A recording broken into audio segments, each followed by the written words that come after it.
Bonsoir à toutes et à tous et bienvenue pour une nouvelle édition du Bisport. C'est le retour de votre émission sportive sur la page Facebook LBS FM.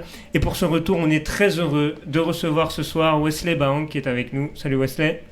Salut la team. Merci pour l'invitation. Avec plaisir, on est très heureux de te recevoir ici à Villetaneuse. Comment tu vas ? Écoute, très bien, hein. Comme on disait en off, ça bouge pas mal. C'est un retour dans le milieu du football, donc ça ne peut que bien aller. Alors pour rien cacher à nos auditeurs, on s'était rencontrés au mois de janvier sur une émission et là aujourd'hui on se revoit pour le match retour, on va dire. Au programme de cette émission, bien évidemment, on va revenir sur ton parcours, sur ce que tu fais actuellement dans le consulting, et il y a même un événement là qui arrive très prochainement. Le 9 décembre, c'est exactement, ça. On aura également l'occasion d'en parler. Et pour m'accompagner ce soir, mon fidèle acolyte Riyad Saïdi, l'homme culture d'LBS FM. Aussi. Ouais. Bonsoir Nassourdine, bonsoir à tous, bonsoir Wesley. Comment tu vas ? Très bien. Ça va ? Très bien, qualifié pour les barrages de la Coupe du Monde. Ouais. On pense qu'à ça. C'est ça, mois de mars. Matin, midi, soir, les Égyptiens, on est là. Tirage au sort 18 décembre, je crois. Ouais. Exactement, à Doha. Et au mois de mars, pour les barrages, l'Algérie est qualifiée, on l'a bien compris. Et t'es Camerounais aussi. Camerounais, Congolais, je suis passé deux fois. Ouais, RDC aussi. Bah c'est bon, t'as les deux du chapeau de là. Voilà. C'est ça, là t'as le choix. Là, voilà, t'as deux nations. Donc t'optimises tes chances, pourquoi pas, de voir une de tes deux équipes au mondial. N'hésitez pas à nous suivre sur l'ensemble de nos réseaux sociaux, c'est très important. LBSFM sur Twitter, Instagram, Facebook et YouTube, sans oublier notre SoundCloud pour écouter l'ensemble de nos podcasts. Wesley, donc on va s'intéresser un petit peu à toi, un petit peu à ton parcours de footballeur. On va parler de ta carrière, de ton après-carrière. Et en fin d'émission, un mot sur l'actualité globale du foot, parce que tu suis beaucoup la Ligue 1 à travers ton métier, mais tu es un grand passionné de football aussi. Avant donc tout. voilà, exactement. Donc on va s'intéresser à ça en fin d'émission. Tout d'abord, Wesley, tu as grandi au Blanc-Ménil, c'est ça ? C'est ça. Moi, je suis né au Blanc-Ménil, donc j'ai 32 ans, je suis né en 89. Pour te faire le truc très simplement, moi, je jouais beaucoup au foot avant même de m'inscrire en club. Et j'ai eu la chance, je crois que c'est à l'anniversaire de mes 7 ans. Ouais. J'ai un ami qui m'a offert une paire de crampons, il m'a dit écoute, tu joues, etc., inscris-toi en club. Et c'est l'année où les deux clubs du Blanc-Ménil ont fusionné. Parce qu'il y avait deux clubs avant le Blanc-Ménil, le SBM et le CSBM, et ils avaient fusionné du coup pour donner le BMSF. Mm-hmm. Donc j'ai commencé comme ça, et voilà, j'ai fait que 2 ans au Blanc-Ménil. Ouais. Et la chance qu'on avait à l'époque, c'est que le club était partenaire avec le Havre. D'accord. Donc du coup voilà, il y avait comme une espèce d'exclusivité pour les meilleurs joueurs blanc-ménilois qui étaient envoyés par la suite en essai au Havre. Alors que le Havre doit être des clubs français et qui est un club reconnu en France pour sa formation. Exactement, c'est vrai. Gros club formateur avec pas mal de joueurs qui sont sortis de ce centre de formation.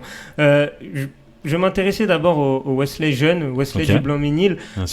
Donc tu l'as dit, tu as découvert le foot avec ce cadeau, c'est cette paire de crampons qui t'a été offert. C'est quoi tes premiers rapports avec le ballon ? Quel a été ton poste préférentiel ? Dis-nous tout. Bah, tu vois, c'est un peu cliché, mais moi, je suis un enfant de France 98. Ouais. Tu vois, si tu fais les calculs, c'est un peu à ce moment-là que j'ai commencé à jouer au foot. Et puis à l'époque, il n'y avait pas autant de divertissement qu'à l'heure actuelle. Tu vois, c'était soit tu joues au foot, soit tu joues au foot. Tu vois, il n'y avait pas 36 choix.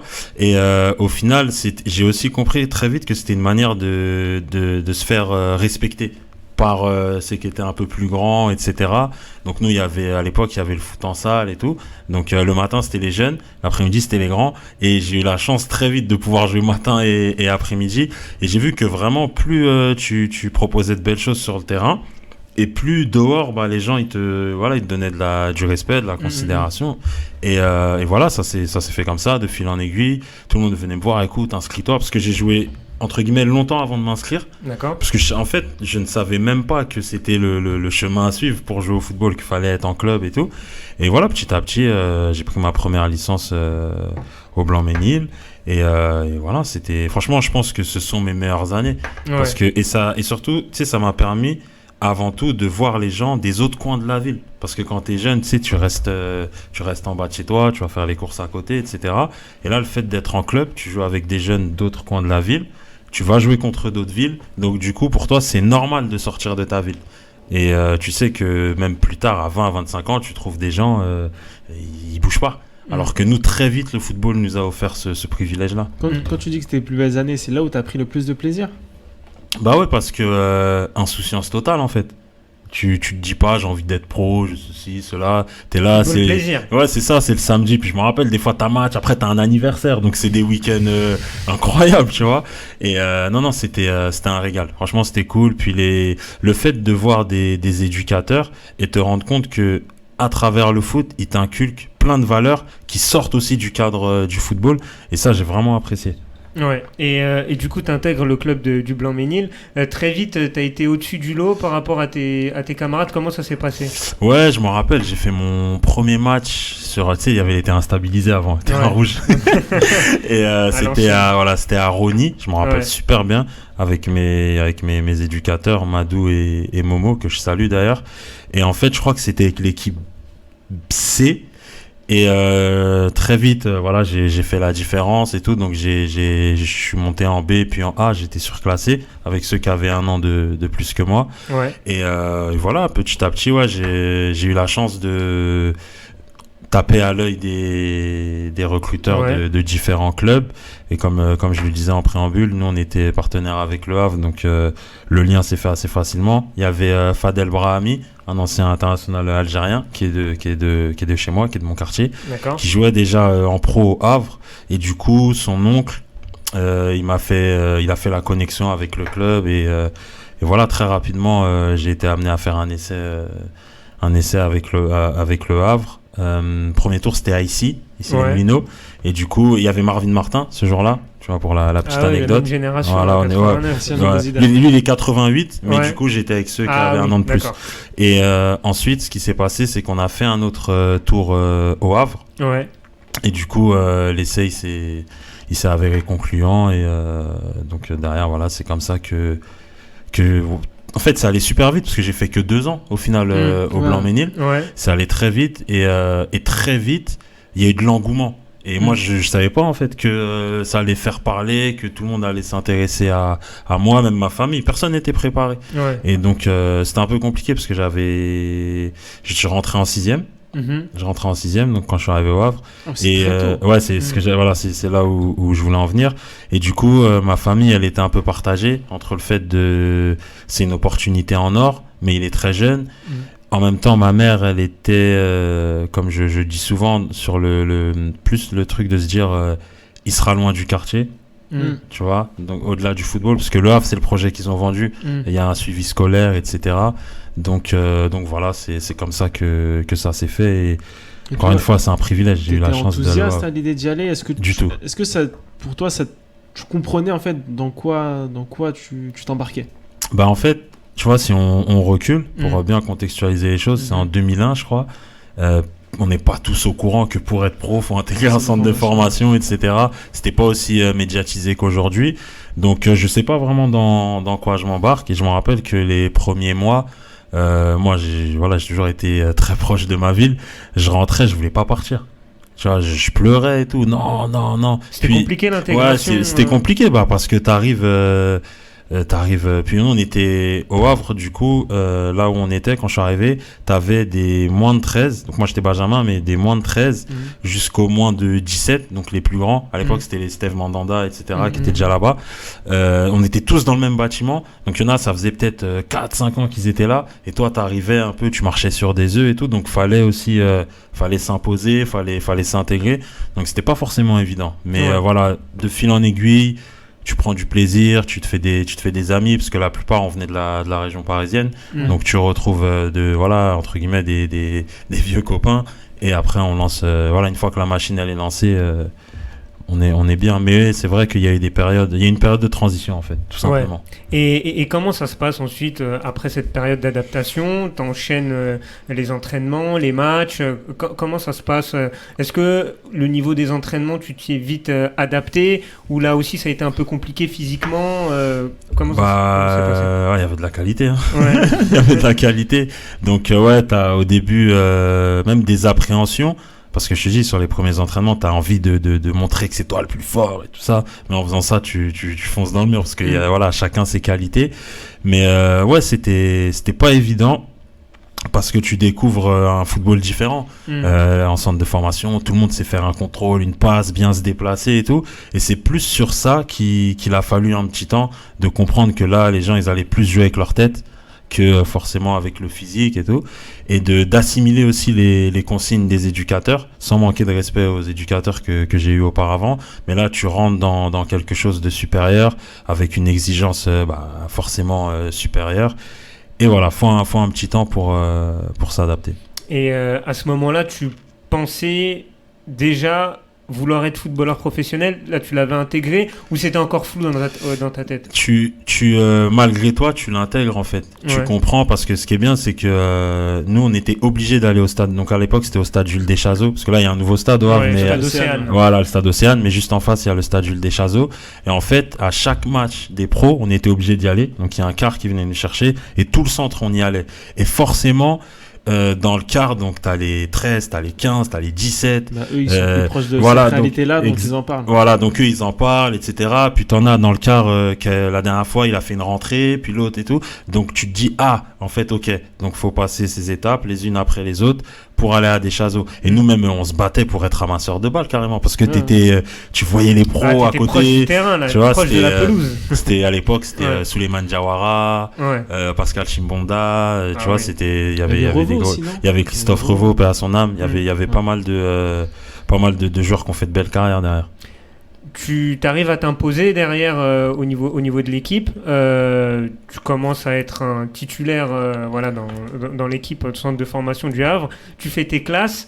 Et là, est-ce que tu as les premières sollicitations par exemple, je sais, on va en parler, bien sûr. Des agents des gens qui viennent te solliciter. Je sais que tu as une mauvaise aventure avec un gars qui a voulu t'envoyer à Bolton.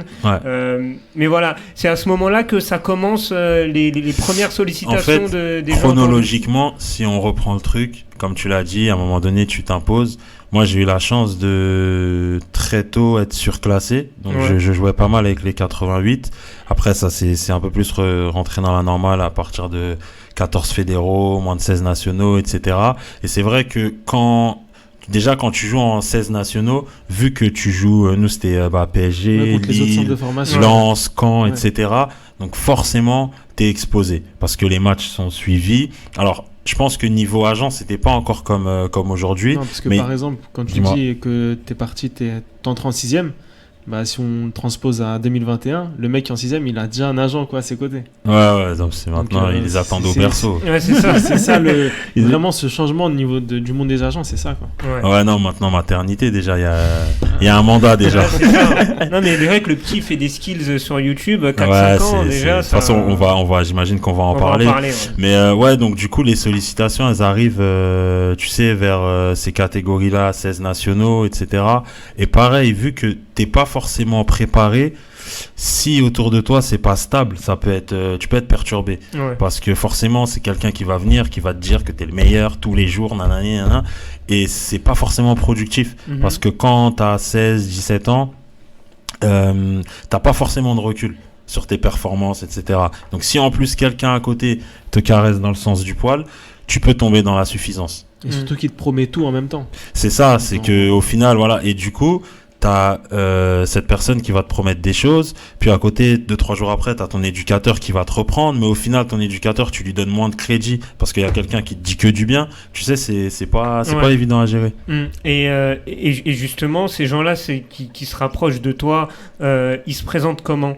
C'est des gens qui sont envoyés par des clubs ou qui prétendent être envoyés par des clubs. Comment se font les premiers contacts ? Ils viennent te voir directement ? En fait, elle est très bien ta question. Et il y a un peu des deux. Il y en a qui sont vraiment envoyés par les clubs. Comme vous l'avez dit, Le Havre, c'est un club qui est observé et qui sera observé parce qu'on connaît le savoir-faire du Havre avec des joueurs top qui sortent tous les ans. Même là, si vous prenez la Ligue 2 cette année, ils sont 5e.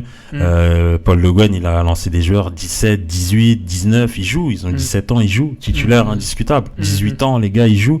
Ils avaient même là la plus jeune charnière axiale d'Europe avec Aruna Sangaté et Isaac Traoré, qui ont les deux, je crois, 18 et 19 ans. Enfin, c'est incroyable. C'est fou, hein. Donc des fois, ils sont envoyés par les clubs. Après, il y a toujours des petites connexions, quelqu'un qui connaît un tel. Donc, ils arrivent toujours à t'approcher via un intermédiaire. Et moi, c'est comme ça que j'ai été approché. Donc, via quelqu'un qui était proche du club, qui avait, je crois, son enfant qui jouait même dans le club. Et du coup, on est parti manger une fois. Forcément, les premières fois, t'as aucun recul. Les gars, ils te parlent, t'as des grands yeux. Ouais, t'inquiète pas, je connais un tel, je vais t'emmener là, etc. Et du coup, ouais, étant jeune, si derrière t'as pas une famille qui connaît, qui te remet les pieds sur terre et qui dans les meilleurs cas, qui connaît un peu le football, du coup, ça te permet de te calmer un petit peu. Écoute, va travailler. Il y a encore un très, très, très long chemin avant d'arriver dans l'élite. Ouais. Et du coup, parle-nous de ta mésaventure à Bolton. Comment ça s'est passé concrètement et comment t'es arrivé à ce souci-là? Alors, ce qui s'est passé, c'est que j'ai été approché par une personne qui travaillait pour Bolton. Donc j'ai été approché par cette personne via un intermédiaire. Et donc cette personne est venue m'observer. Et c'était une époque où je cartonnais plutôt, j'étais bien avec le Havre. Et je me rappelle, j'ai mis un but, etc. Et du coup, tu sais, je vais te dire un truc, je savais que cette personne était venue. Et en fait, quand j'ai marqué, direct, je me suis dit, ah, c'est bon, c'est sûr, elle a kiffé. Mais tu vois, tout ça pour dire que quand ça rentre en compte, bah, t'es plus focus à 400% sur ton objectif. Au lieu de vouloir progresser et de plaire à tes éducateurs, etc., t'es déjà dans un truc de faut que je tape à l'œil de telle personne qui est dans la tribune. Et ça, je pense que c'est contre-productif. T'as perdu déjà l'esprit collectif. Exactement. Individualiste dans ton évolution. Exactement. Donc du coup, ensuite, prise de contact, etc. Voilà, on va t'envoyer à Bolton, nanani, t'as les qualités et tout. À l'époque, Bolton. C'est quelle année? C'est 2006. Donc à l'époque, c'est Anelka, Kevin Nolan, Abdoulaye Meïté. Ils avaient fini 4 ou 5e Bolton avec Sam Allardyce. Donc Sam. Voilà, Big Sam après que j'ai eu, mais on va en parler. Et en fait, ce qui s'est passé, c'est que ils m'ont envoyé à Bolton. En me disant, écoute, t'inquiète pas, tout est réglé avec le Havre et tout. Pour te dire, même mon père, il est venu à Bolton. Pour nous, on était safe, quoi. Il y avait pas de problème. Et donc, on est parti à Bolton. Je suis parti, j'étais au lycée. On est parti, on est rentré à Paris, on a pris l'avion. Dis-moi. Dans tout ça, à aucun moment, tu te dis, je vais quand même contacter le Havre pour leur dire. Non, parce que, en fait, vu que moi, il me disait, tu sais, à 16 ans, parce que voilà, quand on recule, moi, tu me parles, je t'écoute. Écoute, le Havre au courant, on a arrangé les choses, etc. Et en fait, au Havre, t'avais déjà, je crois, Mathias Le Piler qui avait signé à la Fiorentina, très jeune. T'avais Charles Nzobia qui avait déjà signé à Newcastle et tout. Donc, pour moi, c'était la suite logique. Je suis le prochain, on appelait ça un coup d'état à l'époque, entre nous. Je suis le prochain à faire un coup d'état. Et donc, j'ai atterri d'un coup, j'ai atterri à Bolton. Et super bien accueilli. C'est la première fois que j'allais en Angleterre. Je découvre les installations et tout, c'est incroyable. Première ligue. Hein. Ouais, tu sens que t'es dans un... Et en fait, la chance que j'ai à l'époque, c'est que l'intermédiaire qui m'envoie là-bas connaissait très bien El Hadji Diouf. Parce que j'ai oublié de le mentionner, il jouait là-bas. Puis c'était dans son prime. Grosse carrière, on ne le présente plus. Et le premier soir, en arrivant là-bas, je suis allé manger avec lui, donc l'intermédiaire, El Hadji Diouf et mon père. Et du coup, on marchait dans la rue, les Anglais, photo, El Hadji, waouh. Puis c'est un personnage, Diouf. Ouais. Donc du coup, tout le monde l'arrêtait, photo, etc. etc. Bien, je pense. Hein? Il appréciait bien. Ouais. Son caractère, il collait avec le mood anglais. Ouais. Et au final, moi, ça me fait rêver. Ouais. Je viens d'arriver et je bascule Alors attention, je respecte énormément le Havre. De toute façon, vous voyez, hein, je suis souvent là-bas et tout. Et en fait, je sens que je bascule dans autre chose, en fait. Et donc, le lendemain, je m'entraîne avec les jeunes. Le premier jour, avec les jeunes de Bolton. Parce que là-bas, c'est pas comme nous, la réserve et tout, c'est différent. Donc, je m'entraîne avec les jeunes. Et l'entraînement, je le détruis. Franchement, et puis tu sais, voilà, la formation française, on est en avance quand même. Niveau, on est en avance sur l'étranger. Et au final, ça se passe super bien, je suis super content. Donc mon père, il est à l'hôtel et moi, je suis en famille d'accueil. Parce que là-bas, les jeunes, c'est famille d'accueil, c'est pas des centres. Et donc voilà, je discutais avec mes potes qui sont au Havre et tout ça, SMS et tout. Oh les gars, moi, sur deux mois, oh les gars, je suis à Bolton, je suis en train de tout casser. Et ils me disaient, mais je crois le club, il te cherche, etc. Donc je sens le truc tourner, je me dis, c'est pas grave. Le lendemain, je vais pour m'entraîner avec les jeunes. Et on me dit non et tout, il me parle en anglais, je comprenais pas trop. Non, toi, va là-bas, il me montre un autre vestiaire. Ok, j'y vais et tout. Je m'assois, timidement, je vois Kevin Nolan, il passe. Oh, Abdoulaye Meïté, Anelka. Puis Anelka, c'est quelqu'un. Anelka, il passe, il s'assoit, il s'habille et tout. Et je me rappelle, je fais exprès de dire genre un mot en français, tu vois, pour qu'il percute que je suis français. Et du coup, on commence à discuter. Il me dit, ah, t'es un jeune et tout, nana, t'es à l'essai. Donc, franchement, super cool. Hein. Et à l'époque, tu sais, il était pas mal critiqué dans les médias, alors que c'est un mec limite réservé, timide et tout ça, tu vois. Anelka, la petite histoire, c'est lui qui, le premier, casse pas son contrat, mais il ne signe pas pro. Au PSG à l'époque pour partir à Arsenal. Exactement. Tu suis un peu ses pas, après c'est un peu plus dans l'ombre que lui. Mais du coup, voilà, je pense qu'il avait cette bienveillance-là parce que lui aussi était passé par là. Et au final, donc entraînement avec les pros, je me retrouve Abdoulaye Faye, Meïté, tout. Et pareil, l'entraînement il se passe super bien. Et là, je découvre Sam Allardyce. C'est la première fois le coach. Big Sam. Ouais, 1m95. T'as pas demandé un petit pourcentage pour t'entraîner? Ah non, il est chaud, lui, il est chaud. Mais et du coup, ouais, tu sais, c'est fou. Lui, il avait un petit micro et tout autour du terrain, il y avait des baffes. C'est-à-dire que dès qu'il parlait, en fait, ça résonnait dans tout le terrain. Et en plus, il crie dessus, super vulgaire et tout. Mais je découvrais l'intensité déjà d'un entraînement en pro.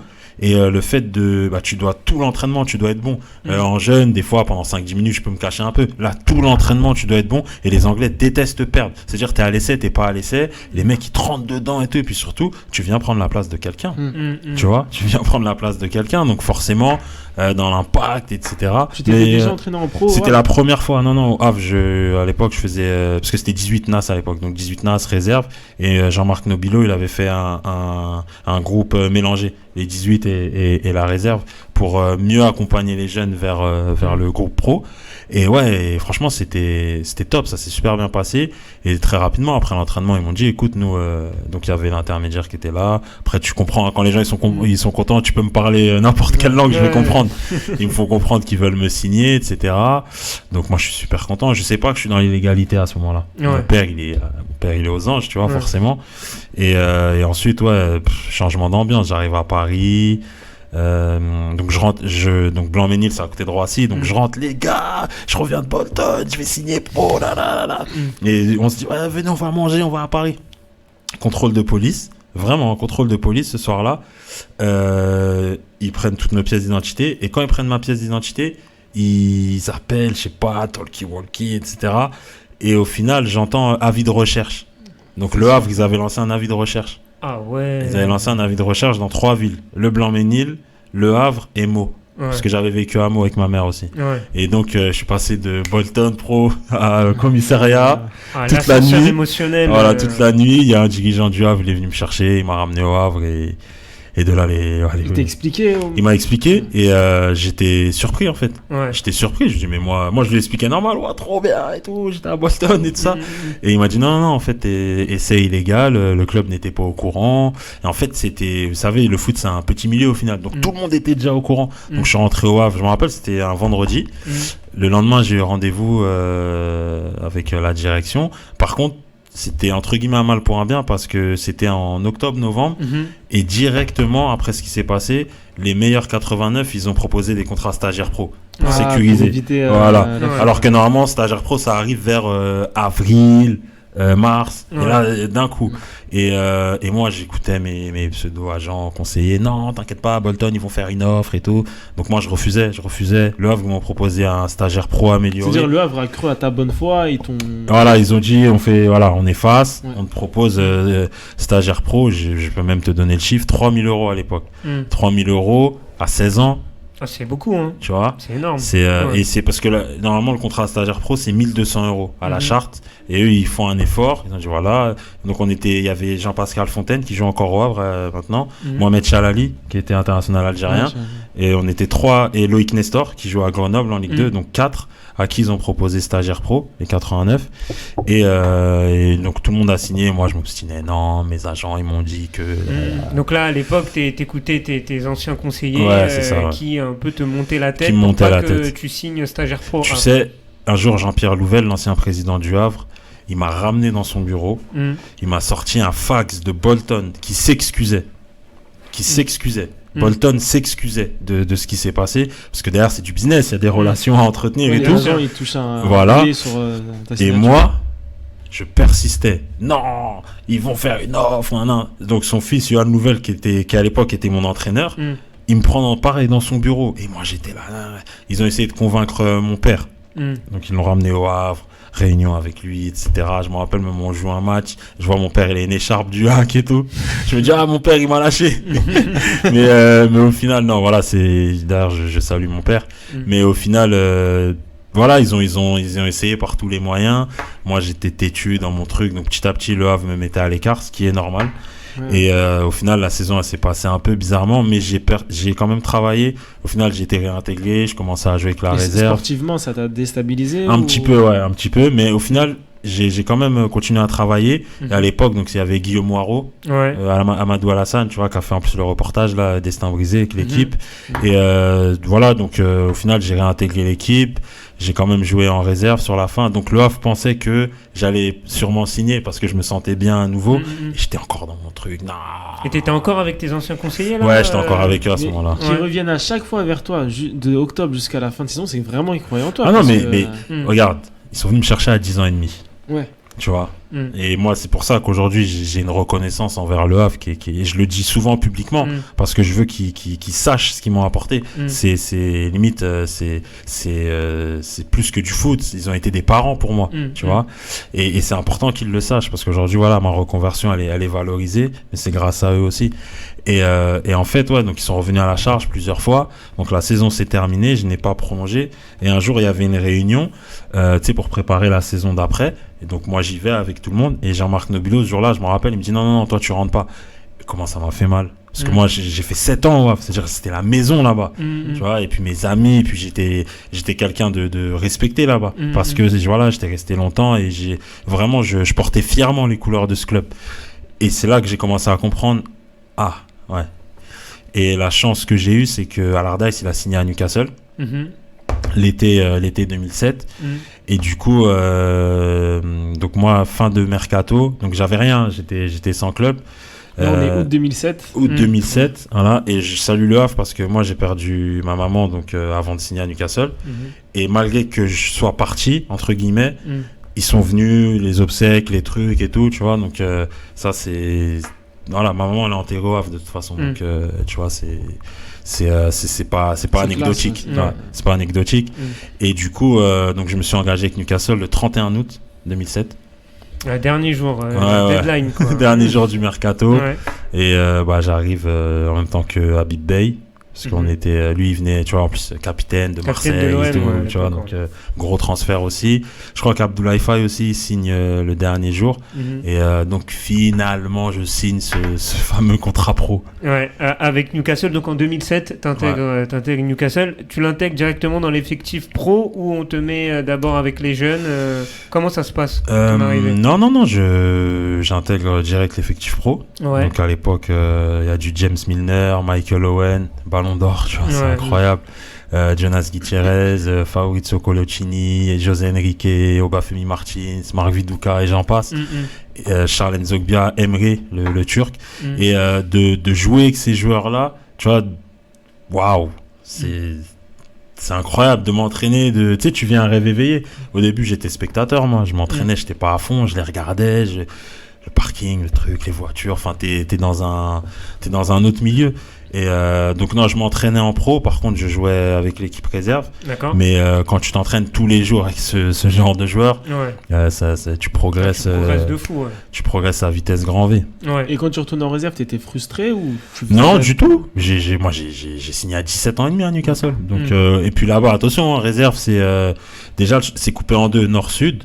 Et en gros, la réserve, tu joues toutes les réserves de première ligue. Contre United, Liverpool. Ouais, tu joues United, tu joues Liverpool. Moi, à l'époque, donc c'est Everton, Hull City, les deux Manchester, donc c'est que des gros matchs au final, Blackpool et compagnie, et au final, en Angleterre, ce qu'ils font, c'est que même les gros joueurs qui n'ont pas de temps de jeu, ils jouent en réserve.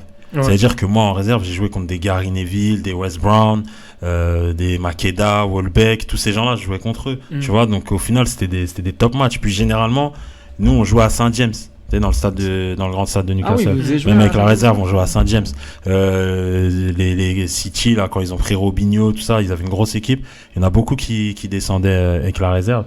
Donc, non, c'était des gros matchs. J'ai joué contre Mido, tu vois, qui était Mido qui était à Marseille, qui allait à Middlesbrough, vu que Middlesbrough, c'est pas très loin de Newcastle. Donc, quand je l'ai vu, j'ai dit, waouh! Tu vois, parce que pareil, ça faisait quelques mois que j'étais là-bas. À la télévision, et lui, je le voyais, et le fait de le voir en vrai et tout, je me suis dit, waouh! Mais non, franchement, c'était magnifique. Et du coup, c'était quoi tes objectifs en arrivant en Angleterre? Est-ce que tu t'es fixé quelque chose? Tu t'es dit peut-être au bout d'un certain temps, il faut que je m'impose dans l'équipe première?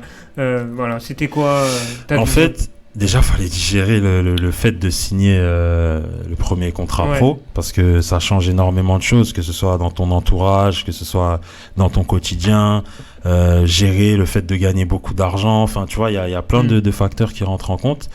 Et après, sportivement, en fait, j'avais pas un objectif fixe, dans le sens où, bon, ok, maintenant tu as signé pro, le coach il compte sur toi, parce que du coup, c'est ça aussi qu'il faut souligner. Tout dépend de comment tu arrives, par qui tu arrives. Moi, j'ai la chance, c'est le coach qui me veut, que je signe là-bas. Donc, il me dit, souvent, il passe me voir, écoute, t'inquiète pas, t'es jeune. Là, tu t'adaptes à la culture, etc. Le climat, parce qu'il faut en parler du climat aussi. Newcastle, c'est pas... Newcastle, c'est dans le nord. Voilà. C'est ça. Donc, tu t'adaptes et tout. Et, mais voilà, puis Sam Allardyce, il est très affectif. Tu vois, c'est pas forcément le meilleur coach, tactiquement, etc. Mais humainement, si t'es avec lui, il ne te lâche pas. Et au final, j'ai appris difficilement, parce qu'il s'est fait renvoyer. Après quelques mois, sachant qu'il avait signé 3 ans, et moi je savais pas ce que ça représentait un changement de coach dans le monde pro. Mais ça change tout. Ça change absolument tout. Le jour où il se fait renvoyer, donc je sais plus exactement qui prend sa place, mais déjà, je crois que c'est Kevin Keegan, qui est une légende. Oui, il a pris quelques mois. Ouais, Kevin Keegan Kevin Keegan qui revient. Et Kevin Keegan, tu sens que quand il revient, lui, son but, c'est de valoriser les Anglais. Tu vois. Et ça, moi, je l'apprends à mes dépens, en fait. Et je comprends pas, je m'entraîne super bien. Les matchs en réserve, je marque but sur but, ça se passe super bien. Et les supporters là-bas, ils suivent beaucoup les matchs de la réserve. Donc mon nom, il tourne et tout dans la rue. Les gens, ils viennent me voir, the French guy, nanana. Enfin, je suis dans mon truc. Et je vois que Kevin Keegan, il veut rien savoir, en fait. Et Andy Carroll, il était en prêt. Et du coup, il est revenu, il était prêté à Preston, je me rappelle. Et je vois, il le met à ma place, il insiste. Et lui, il est de Newcastle de base. Donc, il a le coach, les médias, et je sens que, ça commence à se compliquer. Ça commence à se compliquer. Et surtout, j'apprends que dans le football, certes, le terrain, c'est une chose, mais il y a plein de facteurs qui rentrent en considération. T'as combien, à quel prix on a acheté les joueurs? Parce qu'un joueur que t'as acheté, Michael Owen à l'époque, qui prend 120 000 par semaine, je crois. Il doit jouer.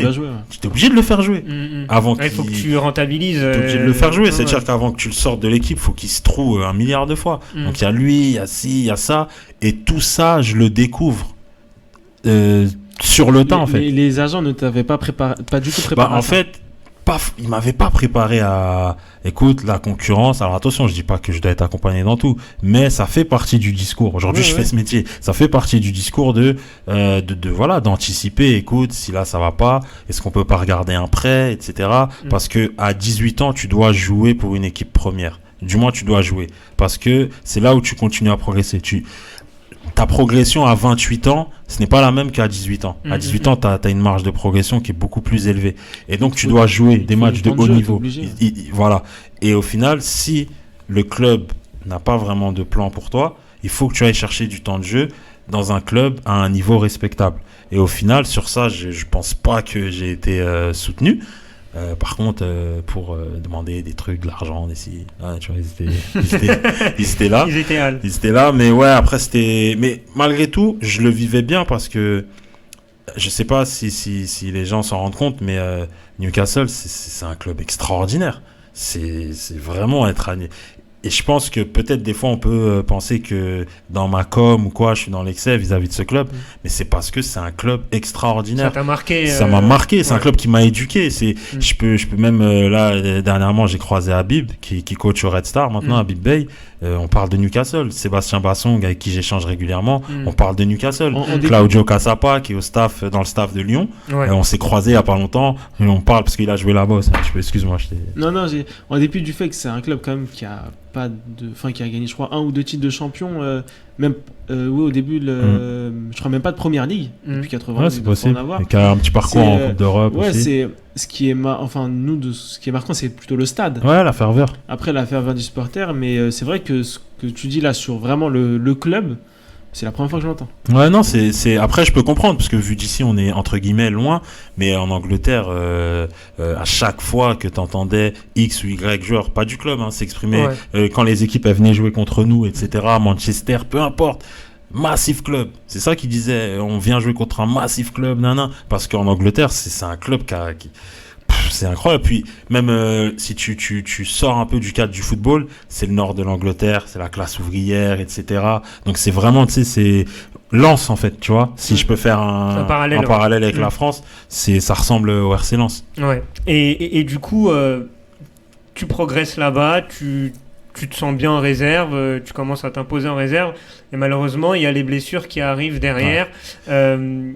Comment tu gères ces épisodes de blessures à répétition ? Alors, donc moi, je me fais une rupture des ligaments croisés en fin de saison, 2007-2008, je crois. Ouais. Et peut-être c'était à 2 semaines de la fin. Et justement, vu qu'on venait d'assurer le maintien, Kevin Keegan, il me disait, écoute, là, sur les 2-3 derniers matchs, les jeunes, je vais vous lancer. Je vais vous lancer, comme ça, vous allez prendre un peu d'expérience. Parce que forcément, les premières rentrées, t'as la pression, ce qui est normal.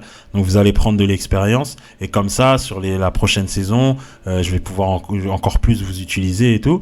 Et quelques semaines avant, moi j'avais rencontré Otto Fischer qui était sélectionneur du Cameroun à l'époque pour faire les Jeux Olympiques de Pékin 2008 avec le Cameroun. C'est lui aussi qui était sélectionneur pour la Coupe du Monde 2002.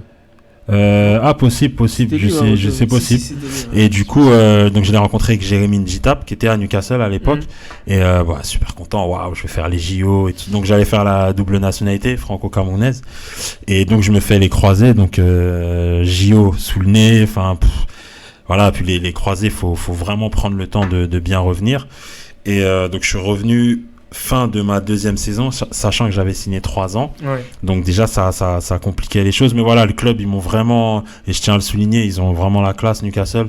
J'ai eu les meilleurs soins possibles. Vraiment, j'étais à Cap-Breton, il y a un kiné qui était avec moi toute la journée.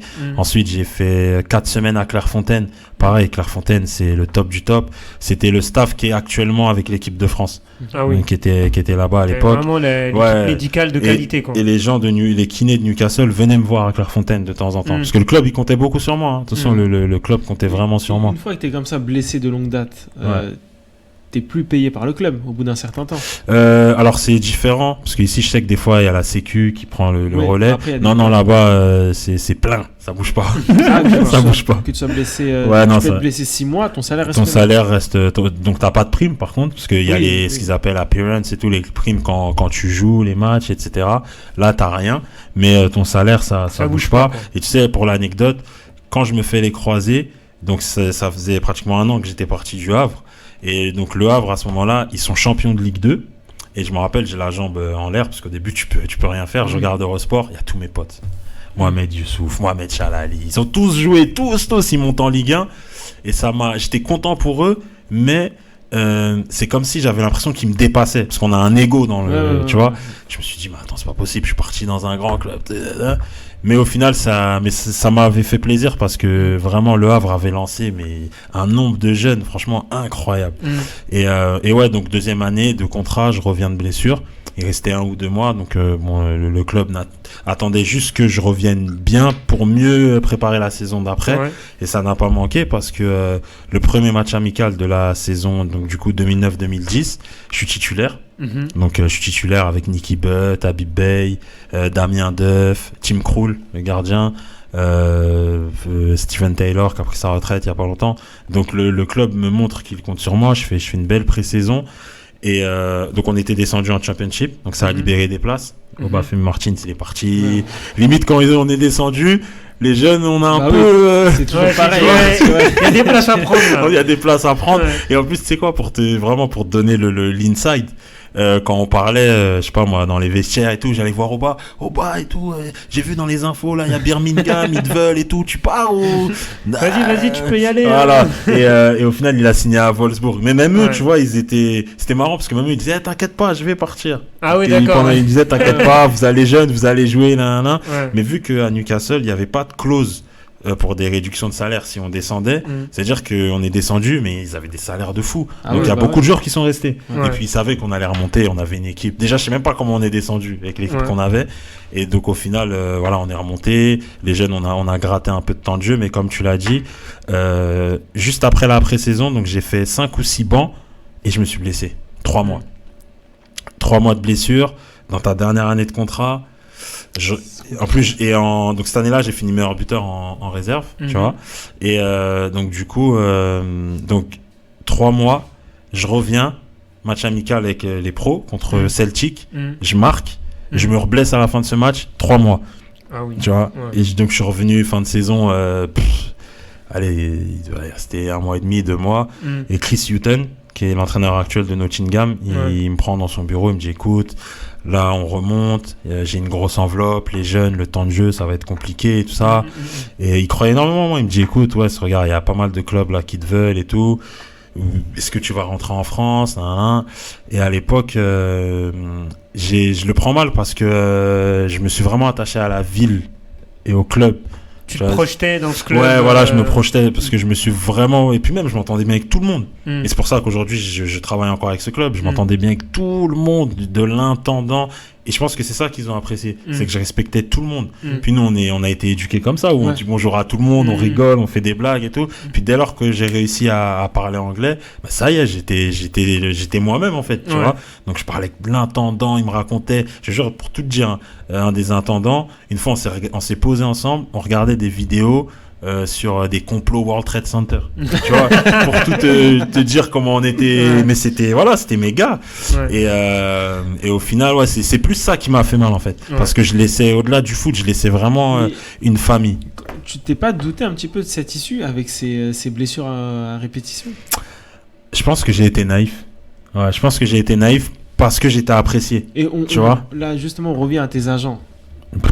Bah regarde. T'as pas été à ce moment-là, moi je découvre qu'ils me volent de l'argent. Ah oui. Tu vois. Je découvre qu'ils me volent de l'argent. Exceptionnel. De quelle manière ils te volent de l'argent? Parce que une fois il m'avait demandé mes numéros de CB sur, je crois que c'était pour un billet d'avion, je sais plus. Et vu que tu sais t'es dans le truc de, je suis redevable, ils m'ont fait signer, donc allez. Et au final, à un moment donné, tu vérifies tes comptes. Et je voyais des billets Air France, des trucs, alors que je bougeais pas. Tu vois, je bougeais des factures Bouygues. Comment Bouygues sur Barclays? J'étais chez Barclays, moi. Comment Bouygues, je sais pas combien de pounds, alors que moi-même, je suis chez Vodafone, tu vois. Et après, tu comprends que, il y a quelqu'un qui est en train d'utiliser Mais justement, les agents, ils touchent une commission sur ton salaire. Sur ton salaire annuel et sur le montant du transfert. Qu'on en soit arrivé là. Il va falloir demander. Non, mais tu sais, je pense que parfois, il y en a qui réfléchissent à l'envers. Dans le sens où tu as un jeune qui joue à Newcastle. Sois pas pressé. Tu vas gagner de l'argent, puisqu'il est déjà dans un grand club. Tu vas gagner de l'argent. Tu vas gagner de l'argent sur ses salaires. Tu vas gagner de l'argent sur les transferts qui vont être effectués à l'avenir, etc. Puis ce joueur-là, il peut t'amener à... Et puis moi, exactement. Et puis je peux t'amener du portefeuille. Tu travailles bien avec moi. Parce que faut que les gens comprennent que le football, tu sais, le vestiaire, c'est comme toi au taf, quand vous prenez le café, c'est la même chose.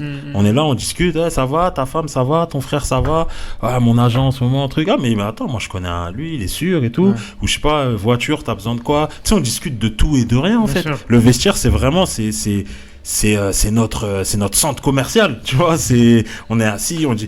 C'est la machine à café. Mais ouais, mais tu sais, dans le foot, allez, si t'es exigeant, on va dire, tu vas travailler 4 heures par jour, au pire. Ouais. Tu vas venir, tu vas faire ton entraînement le matin, et l'après-midi, tu vas bosser en plus. D'accord ? Mais à part ça, et nous, on prenait la douche, on restait 30 minutes dans la douche. On parle, on rigole. T'es jeune, tu fais ce que t'aimes. T'es avec des gens qui sont dynamiques et tout. Et après, au vestiaire, des fois, je te le dis, on sèche, on reste habillé, on parle pendant... Jusqu'à 15 heures, on parle. Parce que, puis déjà, t'en as qui sont seuls. T'as des étrangers qui sont seuls chez eux, donc ont besoin aussi d'être avec du monde. Et puis, on parle de tout, de rien. Donc, celui qui travaille bien, en dehors, tu sais, qui accompagne bien des joueurs, il va être recommandé. Ouais. Tu vois, s'il y a un milieu où la recommandation fait tout, c'est le football. Ouais, le bouche à oreille, quoi, comme dans tout secteur, comme tu l'as dit. Bien sûr. Donc, bien sûr. Ouais, effectivement, c'est important que les agents comprennent qu'il faut bien se comporter avec les joueurs. Bah oui. Et toi, justement, tu le savais qu'ils prenaient cette commission-là? Bien sûr, mais j'étais... Tu te sentais quand même redevable à te dire que... Oui, tu sais, t'as le truc de... je sais pas, je vais te donner un autre exemple.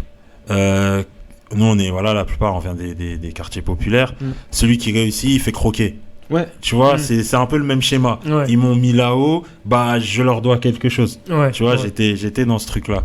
Mais au final, ils ont été gourmands. Donc, après, mon erreur, c'est que quand je les ai écartés, je me suis pas entouré. Alors qu'au final, j'ai été super exploitable. T'es à Newcastle, t'es un Français, t'es formé au Havre. S'il y a quelqu'un qui vient, qui travaille bien, fin de contrat, il te place ailleurs, sans aucun problème. Mais j'étais tout seul, un tel, il m'appelait, vas-y, propose-moi là-bas. Et au final, on m'a proposé un peu à droite, à gauche. Et quand plusieurs personnes parlent en ton nom, ça te grille, ça te ferme des portes. Donc je me suis retrouvé, j'ai fait des essais dans des endroits, tu vois. Le pire essai? Moi, je suis allé en Birmanie. Ah oui. Ah oui. Mais après, c'est un peu après. Je suis allé en Birmanie. Et c'est la première fois de ma vie que j'ai eu peur. Ouais. Je me suis dit, s'il m'arrive une galère, j'appelle qui? Je fais quoi? Je vais où? Pour ta sécurité. Ouais. Puis c'était chaud, c'était l'époque. Moi, je suis allé en Birmanie en 2016, je crois. C'était chaud. C'était militaire, c'est quand même les manifestations. Exactement. C'était, je te le dis, je sortais, je tremblais. Ouais. Birmanie, mon ami. Donc, t'en as fait du voyage. Hein. C'est ça. Mais bon, après, faut relativiser. C'est le football, c'est merveilleux. Ouais. Tout. Et justement, parle-nous, avant de revenir sur ta carrière de consulting. Parle-nous de ton après Newcastle. Comment ça s'est passé pour toi Après Newcastle, c'est alors chacun peut appeler ça comme il veut, la chute, l'enfer, le truc. Après Newcastle, j'ai galéré. Après, je crois qu'en octobre, j'ai signé à Aldershot. Je sais plus, c'était des 4 anglaises. Ouais. Neige, match reporté. On est arrivé en janvier, on a joué 2 fois. Ouais. Ensuite, j'ai signé à Hereford parce qu'il y avait mon associé, Mathieu Mancé, c'est marrant, qui était à Hereford mais qui signait à Reading en Championship. D'accord. Donc j'ai signé à Hereford et ça c'est très mal. J'étais payé à la semaine. Enfin non, j'avais un contrat à la semaine, donc chaque semaine il était renouvelé. Oui. J'avais un contrat à la semaine. Précaire. Précaire de fou. Ouais. Et au final, ça c'est pas très très bien passé. Et puis même ça tu sais, en D4 anglaise, c'est comme si en N2 t'as un anglais qui vient et là on est entre français, on est entre potes. Ouais. Tu vois, même le coach c'est le copain, donc là-bas c'est un peu ce que j'ai ressenti. Ouais. Et donc j'ai fait de mon mieux. À un moment donné, ça m'a saoulé. Le coach, il l'a compris. En fait, lui aussi, il voulait me pousser à bout. Mais tu vois, j'avais 20 ans à l'époque. À 20 ans, t'es idiot. Le coach, il te fait une remarque. Toi, t'es là, tu sautes. Et puis à un moment, je crois, pendant 6 matchs, je suis pas rentré. Et à l'entraînement, je faisais des trucs de fou. But sur but. Je suis allé le voir. Je suis allé le voir. Je dis, écoute, coach, les joueurs, ils viennent te demander comment ça se fait que je ne joue pas. Ouais. C'est quoi le problème? Il me sortait des excuses bidons. Un jour, je lui dis, écoute, renouvelez pas mon contrat, je rentre, c'est bon, parce que malgré tout, moi j'ai pas réussi à juste jouer au foot et humainement me dire c'est le monde du foot, c'est comme ça. J'avais besoin d'affect, tu vois, j'avais besoin d'affect. Je suis rentré en France, limite je voulais arrêter le football, j'étais dégoûté. Je suis rentré, en plus j'avais des galères d'argent, des trucs, Ça m'a dégoûté. Et un jour, j'ai croisé un ami à un mariage à Blanc-Ménil. Il m'a dit, prends une licence, reprends un peu, amuse-toi. Je l'ai fait. Donc, c'était DH à l'époque. On est failli monter en CFA 2. Ouais, on a failli monter en CFA 2. Je suis parti à Dieppe, CFA 2. On a tout pété. On est monté en CFA. Je me suis refait les croisés. Donc, à mon autre jambe, du coup. Et là, par contre, quand tu te refais les croisés à 23 ans, tu commences à... Parce que je m'étais dit, voilà, je repars à Dieppe, je vais remonter petit à petit, parce qu'attaquant, ça va vite. Tu fais une grosse saison dans les divisions inférieures, tu peux rebondir. Mais tu visais quoi, la Ligue 2 je me suis dit une petite Ligue 2 nationale, tu vois, puis derrière, ça va revenir. Et au final, donc je me refais les croisés là-bas. Donc par contre, grande classe, ils me redonnent un an de fédéral direct, comme ça je me soigne tranquillement et tout. Et après, quand je reprends, il y a un nouveau coach qui arrive. Comme je dis, les coachs, ça fait tout. Je vais pas le citer, hein, ça sert à rien. Et pareil, Dieppe, tu vois, c'est un club chaleureux. Tu vois, petite ville et tout. On faisait des 1500, 2000 personnes, tu vois, c'était cool. Puis on avait créé un truc avec les supporters. Et malgré tout, j'ai dû partir. C'est un choix après discutable, hein, tu vois. Je suis rentré en Île-de-France parce que tu sais, tu commences à te dire peut-être que le plan initial, il commence à tu vois. Là, tu remettais en doute. Ouais, je commençais à me dire que je pense que le haut niveau, il va peut-être falloir oublier. Et ça, c'est terrible. C'est dur parce que t'es dedans, enfin, t'aspires à ça depuis que t'as 12 ans. Depuis tout petit. Et 11 ans plus tard, te dire que tu vas devoir faire tourner cette page alors que t'es en plein dedans, et surtout, tu sais, ce sentiment d'incompréhension, d'injustice, parce que c'était pas forcément des blessures musculaires. Tu te fais les croiser une fois alors que t'es en pleine bourre. Je reviens bien, j'arrive à me démerder, je reviens en CFA 2, grosse saison, bam, croisé encore. Tu te dis, qu'est-ce qui se passe? Tu vois, tu cogites, tu dis, on me veut du mal. Enfin, tu te poses un milliard de questions. Puis au final, je suis revenu en Île-de-France, à l'UJA.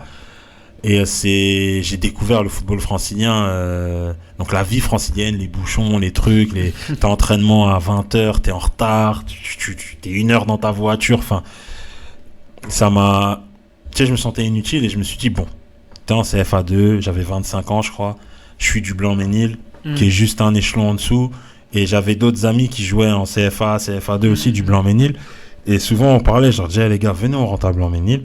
Et on essaye de faire monter le club. Au moins, et j'avais besoin, moi, d'un challenge qui a du sens. Parce que le foot pro, c'était fini. Donc, un challenge qui a du sens.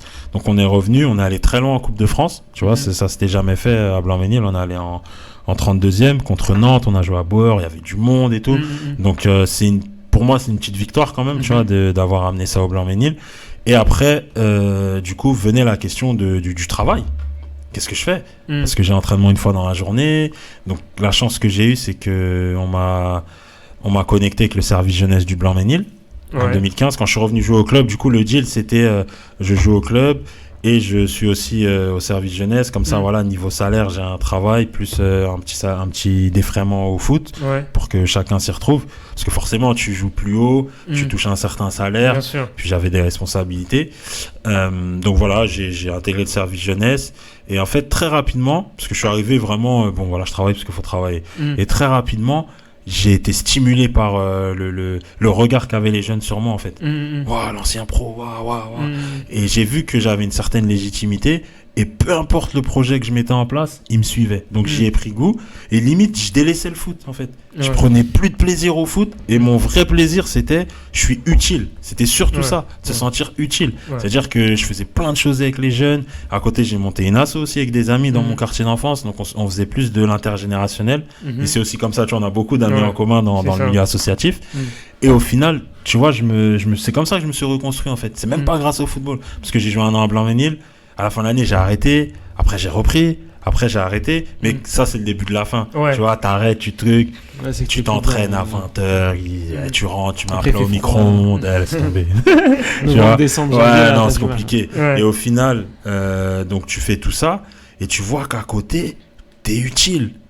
Tu vois, tu sens que t'es une référence, que les jeunes, ils viennent te voir, qu'il y a des projets, il y a des choses. Et au final, tu sens que même dans le monde du travail, tout ce que tu as, et c'est pour ça que je le dis beaucoup aux joueurs de foot aujourd'hui, tout ce que tu as appris dans le monde du foot, la rigueur, dépassement de soi, se remettre en question, patati, patata, l'esprit de compétition, l'esprit d'équipe. Moi, depuis que j'ai 8 ans, je suis dans une équipe. Donc, être dans une équipe de travail, c'est facile pour moi, tu vois.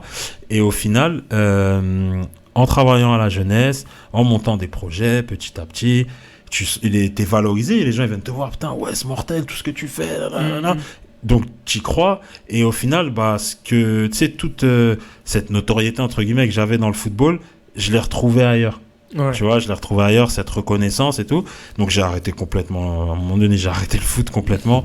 Et même le coach, il n'a pas compris. Je lui ai envoyé un message carrément. Je disais, c'est bon. Terminé. Ouais, terminé. Ouais. Et au final, c'est un mal pour un bien parce que ça m'a permis de faire une reconversion professionnelle en douceur. Sachant que c'est un sujet extrêmement tabou dans le sport de haut niveau, et que moi j'ai des amis qui sont passés, bon, je suis passé par là aussi, case un peu dépression et tout, mais alcoolisme, etc. Et j'ai eu la chance de... en fait, tu as eu la chance aussi de revenir dans ta ville. C'est ça le truc. C'est ça, c'est que j'ai eu la chance de revenir au Blanc-Ménil. T'enfermer en Angleterre, des 4, des 5, et là c'est... et au final, tu vois, il y en a beaucoup qui font ça, et au final... Est-ce que tu prépares l'après quand tu fais ça? Parce que tu as un petit salaire, tu n'as pas de quoi forcément mettre de côté. Et un jour, 30 juin, ton contrat est fini, tu dois rentrer en France. Ça fait 10 ans que tu es en Angleterre. Administrativement parlant, tu es zéro, tu sais pas faire une carte vitale. Tu sais, parce que moi, c'était ça. Hein. 26 ans, il faut faire un CV. Pardon, faire une lettre de motif. Comment on fait, Google, truc, copier-coller, c'est comme ça que j'ai fait, parce que je connaissais pas, et je sais fait tous, voilà, mais du coup, à 18-19 ans, moi je l'ai fait à 26, et je sais que dans le monde du football, il y en a beaucoup qui s'entêtent à forcer dans des trucs et tout, alors qu'au final, non, prépare l'après. Parce que l'après, il arrive très vite. Et pour moi, l'après, c'est le pendant, en fait. C'est pendant que tu prépares l'après. Mais voilà, il y a quand même une prise de conscience. Bon, après, on va en parler aussi. Mais c'est comme ça un peu que j'ai dit stop à la pratique du football. Et tu sais, en travaillant dans le social, l'animation, c'est formateur. Et à un moment donné, je me suis dit, mais pourquoi je monte pas mes propres business, en fait? Tu vois. Donc c'est là que j'ai commencé avec Petit Déj & Go. Exact. Et ouais, l'idée, je me lève un matin, flemme d'aller à la boulangerie, tu vois, c'est comme ça que c'est parti. C'est comme ça que c'est parti. Et au final, flemme d'aller à la boulangerie. Et au final, je me dis que mais je dois pas être le seul. Donc je me rappelle, je monte mon truc, on me dit mais tu fais déjà 1 milliard de trucs, tu vas pas t'en sortir là. Non, quand je veux quelque chose, je me donne les moyens d'eux. Et donc à la base, c'était pro et particulier, donc livraison de petit-déj. Et à un moment donné, je me suis rendu compte que les particuliers, c'était très aléatoire. Donc des fois ça marche, des fois ça marche pas. Et un jour, on m'a sollicité pour une presta pour un pro. Et j'ai vu déjà la marge n'est pas la même. J'ai vu aussi que ça plaisait, que les gens, mais merci, c'est top et tout. Donc je me suis dit... Bingo. Et en fait, ce jour-là, ce que j'ai ressenti, c'est comme si j'avais marqué un but. Je sais pas comment t'expliquer. J'ai senti que, ça y est, je me suis trouvé, en fait. Et de là, j'ai suivi des formations et tout. Et j'ai continué jusqu'à aujourd'hui. Donc là, Petit Déj & Go va bientôt avoir 3 ans. Et on a pas mal de clients. Puis c'est trop bien. Moi, j'aime trop le service. Et puis c'est quand t'as joué devant 52 000 personnes. Faire une prestation devant 50, 60 personnes, parler, tout ça, c'est pour ça que je dis que les footballeurs, ils ont un bagage incroyable, ils s'en rendent même pas compte. Ah oui, c'est vrai que jouer devant 50 000, 60 000 personnes, moi je sais pas si j'aurais le courage de le faire. Perso, c'est tendu. Hein. Déjà, s'il y a 10 personnes qui me regardent, j'ai les jambes qui tremblent, donc c'est compliqué. Justement, Wesley, tu as parlé de ta boîte Petit Déj & Go. On va parler de ta boîte de consulting, MSG Consulting, que tu as lancée. Voilà. Est-ce que tu as voulu, à travers cette boîte, justement, partager ton expérience du monde professionnel et même avant de la formation, tout ça, à des plus jeunes et à des footballeurs professionnels? Bien sûr, c'est clairement le but. Tu sais, en fait, le fait de bien me sentir en tant qu'entrepreneur via Petit Déj & Go, parce qu'avec le foot, j'ai eu une rupture quand même. Pendant 2-3 ans, je pouvais pas regarder de match, je pouvais pas... Ah, t'avais un rapport assez compliqué avec le football. Et je sentais que c'était le bon moment. Tu vois, entre-temps, j'avais été vice-président du club de Blanc-Ménil. Limite, c'était une étape intermédiaire. Et je sentais que, tu vois, dans l'accompagnement, ce que je faisais avec les jeunes et tout, je me suis dit, mais je peux le dupliquer dans le football. Et surtout, tu fais un espèce de bilan des compétences tout seul et tu te dis, attends, je parle anglais couramment. Le football, j'ai été baigné dedans depuis tout petit, j'ai des notions, etc. Mais il faut investir sur soi-même. Tu vois, j'avais vu ça dans une série de Nicky Jam, qui à un moment, parce que pareil, chanteur qui a galéré, et il a dit, investis sur toi-même. Et c'est une phrase, elle m'a marqué en fait. Et du coup, c'est ce que je me suis dit. Je me suis dit, mais attends, j'ai un réseau assez important, je m'en sers même pas, je suis juste bon à leur envoyer des snaps et compagnie. Non, à un moment, on va s'asseoir, on va faire du business. Et mon ami, donc associé, Mathieu Mancé, qui lui aussi était un peu dans ça, il me disait, écoute, viens, on fait un truc et tout. Et au final, regarde, on l'a lancé en mai. Tu vois, et limite, il y en a, ils ont l'impression que je suis dans ce milieu depuis je ne sais combien de temps. Et on a déjà, voilà, on a 2 pros. Le capitaine du PFC, Ousmane Kanté, que je salue, et Axel Doshi qui fait de belles choses à Chambly aussi, on a fait son transfert cet été de Villefranche à Chambly, donc premier été, premier deal, c'est une fierté, mais tu peux même pas imaginer comment j'ai été fier. Puis il y avait ses parents et tout, et au final je pense que oui, mon parcours, justement, je m'en sers pour être dans la prévention auprès des joueurs que j'encadre. Et oui, aussi, j'essaye de travailler avec des jeunes, etc. Après, les jeunes, c'est un autre boulot, c'est un suivi de longue haleine. Mais c'est sûr qu'à travers tout ce que j'ai appris, je me dis, voilà, c'est le moment de rendre, de partager et surtout moi, je suis un passionné de football. Donc, t'imagines, tu joins l'utile à l'agréable au final. Ah, c'est clair. On te voit sur les réseaux sillonner les stades de Ligue 1. Donc, effectivement, tu dois te régaler. Ah, c'est que du kiff. Mais du coup, vous êtes un peu des agents. Enfin, c'est quoi votre on est agents. Vous êtes agents. C'est plus quand tu fais changer de club un joueur. Ouais, on est agents. Mathieu, il a la licence anglaise. Moi, je suis en train de passer la licence française. Tu vois, et c'est passionnant. Je fais du droit. Je fais beaucoup de droit. Mais non, je découvre un milieu. Après, c'est le football. C'est les particulier. étapes pour devenir agent, formation, n'importe qui. Il existe des écoles d'agents. C'est ça. Tu passes ta formation. C'est aux alentours de 3 000 € l'année. Ouais. Et c'est une fois. Donc d'abord, tu as un examen de droit général. Et ensuite, tu choisis ta spécialité foot, athlé, basket, peu importe. Et quand tu as le droit général, après, tu peux passer foot. L'année d'après, tu passes basket et tout. Et c'est ce qui te permet officiellement de travailler notamment en France, parce que sinon tu passes parce que nous c'est ce qu'on fait, on travaille avec une avocate, mais le but c'est même en termes de crédibilité avec toutes les dérives qu'il y a aujourd'hui, c'est important d'avoir une normalement licence. Si tu peux pas être agent si t'es pas affilié à la FFF avec ta licence d'agent. C'est exactement Sauf ça. que il y a 1500 exemples qui montrent que de très gros agents, même très influents, n'ont pas cette licence-là. Exactement. Du coup, toi, comment tu vois ça de ton regard de néo-agent du coup, d'ailleurs, j'ai une question par rapport à ça. C'est quoi ton rapport par rapport aux autres agents? Est-ce que tu les côtoies? Est-ce que tu as des relations avec eux? Vous échangez beaucoup? Ouais, le truc, c'est que je suis lucide. C'est pas parce que j'ai fait une belle carrière de joueur. Je pèse mes mots quand je dis belle carrière, parce qu'il y en a qui ont fait beaucoup mieux, mais il y en a qui n'ont pas fait ce que j'ai fait. Tu vois, c'est important aussi de le souligner des fois. Et le truc, c'est que faut pas se dire, j'ai été joueur, je serai bon agent. Tu vois, c'est complètement différent.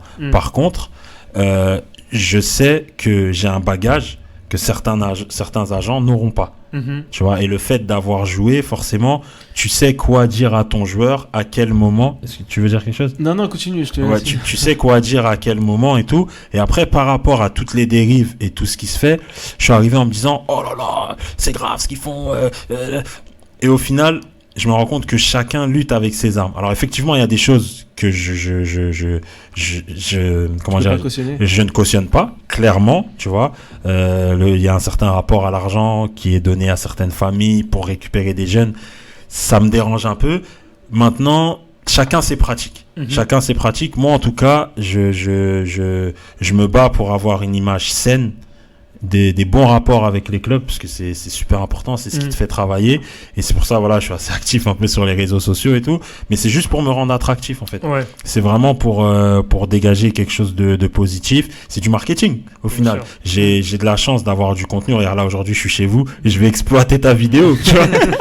Mais le truc, non, mais le truc, c'est que, il faut investir sur soi-même, être sûr de ce que l'on vaut, sans être arrogant, tu vois, et être sûr de ce que l'on peut apporter dans ce milieu. Moi, le but, et je ne m'en cache pas, c'est d'être un des meilleurs, voire le meilleur dans ce milieu. Et je sais que j'en suis capable, tu vois. Et donc, je vais me donner les moyens. C'est pas évident, c'est aussi des frais, c'est des dépenses, etc. Mais je suis dedans, je suis là pour le faire à fond. Et je veux me donner à fond pour les joueurs avec qui on travaille. Et les joueurs le savent que si on travaille bien avec eux, ça va aussi nous ramener d'autres joueurs. C'est du bouche à oreille, comme tu l'as dit tout à l'heure. Faut être transparent. Est-ce que, de par ton histoire, t'arrives à un peu plus avoir la confiance des joueurs? C'est ça le plus important quand tu veux être l'agent d'un joueur ou quand tu l'es. Est-ce que tu les touches plus facilement grâce à ça? Je pense que eux-mêmes me touchent carrément, parce que des fois on me démarche pas mal aussi, mais non, je pense que forcément ça joue, parce que même dans le relationnel on est dans quelque chose de... Je suis pas l'agent de bureau, je sais pas comment t'expliquer.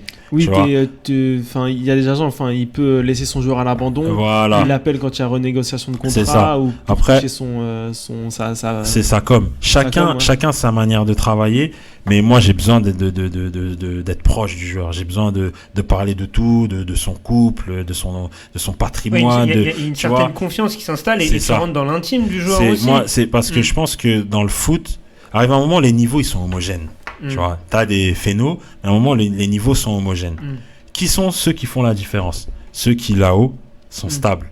C'est-à-dire que à la maison, c'est tranquille, ils sont pas dans des scandales. Vous avez vu, là, le foot, là, c'est incroyable en ce moment, tout ce qui sort. Tu vois, et tu le vois, les joueurs qui sont dans des scandales, bah forcément les performances elles prennent un coup. C'est normal. C'est demain celui qui est routier, à la maison ça va pas, forcément ça va mal aller au travail. Et dans le football c'est la même chose. Et moi ce que j'essaye d'apporter aux joueurs c'est vraiment ce truc là de dans la vie, soit réglé, le terrain ça va glisser. À un moment donné on sait tous jouer au football. Et ceux qui vont durer sont ceux qui mentalement vont être stables. Le reste qui tombe dans des dérives, les trucs. Après, les tentations sont là. Donc, c'est pour ça que tu dois aussi être un rempart, entre guillemets. Parce que moi, j'ai joué en Angleterre. Donc, la fête, le truc, le ci, le ça, on a connu. Et c'est contre-productif. Tu peux pas, toi, dormir 6 fois dans la semaine à 2h du matin et ton coéquipier, il dort 6 fois dans la semaine à 23h et toi penser que tu vas faire des meilleures performances que lui. C'est juste mathématiquement, c'est pas possible en fait. Et je pense que les joueurs aujourd'hui, bah, ils savent qu'en étant avec quelqu'un qui a joué, il y a une espèce de garantie de sincérité. Tu vois, ce qu'on entend le plus souvent, c'est la nouvelle génération, bah, c'est plus difficile, c'est même pas des têtes dures, c'est du béton armé. Comment tu fais toi pour être face à ce joueur-là et lui dire ça? Sachant que tu veux être son agent ou tu l'es et tu veux continuer à rester à ses côtés. Bah après, alors moi je discute avec des jeunes, j'ai des homologues donc, qui sont agents, qui travaillent avec des jeunes et qui je parle beaucoup. Et le constat aussi que je fais, c'est que le jeune, quand il joue, il pense déjà à la photo qu'il va mettre sur Insta. Oui, maintenant, tu vois ce que je veux dire? C'est ça le problème. Fléau, Instagram. Voilà, c'est ça. C'est aussi, même c'est les entraînements aussi. C'est ça le truc. C'est, tu vois, donc ils sont dispersés. Comme je t'ai dit tout à l'heure, quand on est venu me voir pour Bolton, j'ai marqué, je pensais déjà à un truc. Par contre, le truc, c'est que il faut être franc. Tu vois, je fais pas mal de rendez-vous avec des clubs et même eux, des fois, ils disent, les agents, des fois, ils sont pas honnêtes avec les joueurs par peur de le perdre. Mais si moi, dire la vérité à un joueur, ça me fait perdre le joueur, c'est pas grave. Pars, parce que tu vas pas progresser. Si dès lors que je te dis que t'as pas été bon, t'es pas content, pars. Parce que moi, je serai, en tout cas, ça n'engage que moi, je ne serai pas celui qui va que te caresser dans le sens du poil pour que tu restes avec moi. Parce que c'est malhonnête, au final. Parce qu'à un moment donné, quand tu prends un joueur, tu le prends à un point A, t'as envie de l'emmener plus haut. Mais si tu lui dis toujours que c'est le meilleur, et tu lui caresses l'épaule, etc., le joueur, il va pas progresser. Il y a personne qui avance comme ça. Et encore une fois, je fais le parallèle avec la vie de tous les jours. Si tous les jours, on vous dit, vous êtes la meilleure émission, bah, vous allez vous reposer sur vos acquis. Donc, le but, c'est d'être transparent et le joueur qui est capable de faire son autocritique, c'est un joueur qui va loin. Prends Ronaldo. Tu fais un match de fou, d'accord ? Tu mets 2-3 buts. Toute la terre, elle parle de toi. Toute la terre. Des médias du monde entier parlent de toi. Comment la semaine d'après, tu arrives encore à reproduire la même performance ? C'est parce que mentalement, tu es réglé. Parce que tu as fait ton match, tu te dis, bon, ça, c'est fait. Si la semaine prochaine, tu es éclaté, ça, c'est oublié. Tu vois ? Donc, si derrière, dès lors que tu fais un gros match, on te gonfle comme je sais pas quoi, mais tu vas pas réitérer les bonnes perfs. Et c'est là que le rôle de l'agent, il est important. Parce que le joueur, voilà, il est dans son truc, des fois, tu sais, ils perdent, ils sont pas contents, nanana. Et toi, tu dois jongler entre les humeurs et tout. Mais si tu rentres dans le truc de toujours lui dire ce qu'il veut entendre, tu vas pas aller loin. Ouais, donc ouais, c'est un équilibre à avoir et, Bien sûr. Et la communication est très importante. Dans tout ça, par rapport à l'entourage, ce qui maintenant prend de plus en plus de place, bien sûr. Chaque jour un peu plus, comment tu te places ?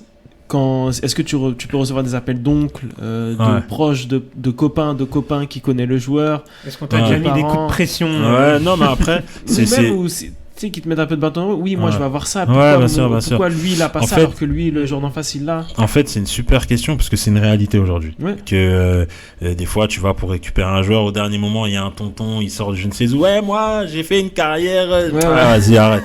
Tu vois ? Non, mais c'est ça le truc. Tu vois ce que je veux dire ? Et au final, le truc, c'est que. Tu vois, donc tu me poses la question, donc je te réponds moi avec mon ressenti. Ouais. Pour moi, le contexte familial, c'est primordial quand j'ai envie de travailler avec quelqu'un. C'est-à-dire que je te prends l'exemple du joueur avec qui je travaille, qui est à Chambly. Je lui demande souvent comment va son père, comment va sa femme, etc.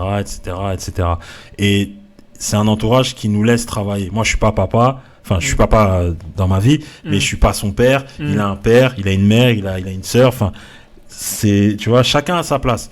Mais par contre, si on vient sur mon terrain, là, c'est problématique. Tout comme moi, je ne vais pas sur le terrain des autres, tu vois. Mais je sais qu'il y a des familles qui sont omniprésentes et c'est très compliqué pour un agent de travail. C'est très compliqué parce que tu as le papa du joueur, à un moment donné, il va te sortir je ne sais quoi. Et surtout, vu que les parents qui ont des très bons joueurs aujourd'hui sont des parents extrêmement sollicités, donc ils se sentent en position de force. Donc si toi, agent, tu laisses pas trop la place aux parents, il va te dire mais c'est pas grave, je le prends, je l'emmène, il y a telle société qui le veut. Et du coup, les gars, ils sont là. Donc moi, je pars du principe où faut imposer ton rythme. Tu vois, t'imposes ton rythme, ton identité de travail. Nous, on travaille... Après, comme ça. Ça c'est quand même un luxe de pouvoir dire ça, parce qu'au début, tu montes ton agence bien sûr. Ta société d'agents, il te faut des joueurs. Bien sûr. Il te faut du chiffre d'affaires, entre guillemets. Imposer, si tu directement t'es en force d'imposer ça, c'est pas un miracle. Alors mais c'est franchement, c'est ma réflexion. En fait, au-delà d'être un luxe, c'est à un moment donné, la concurrence elle est rude. Dans ce milieu. Il y a 3 joueurs et 40 agents. Voilà. Par contre, à un moment donné, il faut se démarquer. Et surtout, il faut être sûr de ce que tu vaux. Moi, je ne doute pas. Je sais ce que je vaux. Ça veut dire que ce sera comme nous, on l'entend, ou rien. Tu vois ? Et je sais de quoi on est capable. Et justement, très vite, on s'est dit, quand tu démarres, tu ne peux pas en vivre. Donc, c'est pour ça que tout à l'heure, tu le parlais, on organise d'autres choses à côté. On est en train de réfléchir à d'autres business models. Et moi, la reconversion professionnelle, c'est quelque chose qui me tient à cœur. Donc, du coup, je développe des choses dans ce sens-là pour pouvoir, à terme, avoir un fonds de roulement. Parce que forcément, se déplacer, ceci, cela, ça a un coût. Ça coûte. Voilà, ça coûte de l'argent. Mais une chose est sûre, pour bien revenir à la question de base, les entourages aujourd'hui, en fait, des fois, je leur en veux, des fois, je leur en veux moins. Aujourd'hui, le football, clairement, c'est l'ascenseur social le plus speed. Tu vois, on va pas se mentir. C'est vrai. C'est l'ascenseur social, l'ascenseur social de la Burj Khalifa, carrément, qui boum, tu vois. Ouais, voilà. Quand t'as 13 ans, on peut proposer aux parents 100 000, 200 000 euros de prime à signature. Parce qu'aujourd'hui, c'est ça le truc, c'est que, tu sais, imaginons, on est tous parents de jeunes joueurs. Toi, ton fils, il a signé à tel club pourtant. Forcément, tu vas le dire aux autres. Quoi ? Ah, maintenant il y a tant. Mon fils il faisait du judo. Viens, mets tes prends un ballon. Voilà. Mais en fait, stade, on s'entraîne. Mais voilà. Mais par contre, un parent lucide, il va se dire non. Le petit, si il kiffe le football, il fait du football, il va progresser dans le football, il va réussir. Mais je le dis et je le redis, un adolescent ou un préadolescent ne sait pas gérer la pression. C'est-à-dire qu'il y a des parents, ils viennent, ils filment les matchs des enfants. Ils ramènent à la maison. Ils font le débrief. Oh, il a 12 ans. Il débriefe du truc, Et le parent lui-même, on sait même pas où il a joué. On sait même pas si un jour il a joué en DH, tu vois. et arrive à un moment, ce qui se passe là autour des terrains, parce que des fois, et même pour nommer, même à Blanc-Ménil, je le vois. Ce que tu peux voir, c'est scandaleux. Mais j'ai vu l'autre fois, je regardais un match, Blanc-Ménil, je sais plus contre qui, l'autre équipe, elle égalise. Je crois qu'ils avaient 12-13 ans, les petits. Les parents, ils jettent des bouteilles par terre. Non, en fait, regarde, parce que les parents sont les figures des enfants. Ton enfant, il te voit, toi, parent, énervé sur le côté, en train de traiter l'arbitre, nana. Comment tu veux qu'il reste calme sur le terrain ? De fou. L'enfant, lui aussi, derrière, il va... Tu vois ? Et au final, ce contexte qui est en train de se créer autour du football, c'est à vomir.